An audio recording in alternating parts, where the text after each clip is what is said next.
কুমিল্লা তো সব বড় লোকদের জায়গা বেশি আর শক্তিশালী লোকদের জায়গা বেশি। বলতে কুমিল্লার চিনুক আর না চিনুক, হাসিনায় ঠিকই চিনছে। তো কথা একটা মনে হয়েছে, কইলে তো নেই। মুরব্বি মুরব্বি মুরব্বি তো আবার পিছন দিয়ে না করে কেটাও আজকে সব হেসা কথা কয়ে দেবো। 71 সালে যখন পাকিস্তানের হাত থেকে আমরা বাংলাদেশে স্বাধীন করছি, তখন এবিটির বাপে কি করলো, সব রাজনৈতিক দলগুলার নিষিদ্ধ করে দিল, দিয়ে আইন পাশ করলো রাজার ভূত রাজা হইব, রাইত ফুয়াইলই আইন পাশ হইব।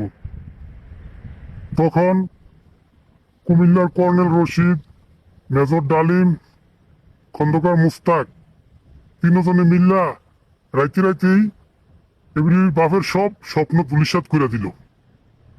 2024 সালে আবার কামটা করলো কি কুমিল্লার ফলাবাইনে, সারা বাংলাদেশের স্বৈরাচার বিরুদ্ধে আন্দোলন করলো।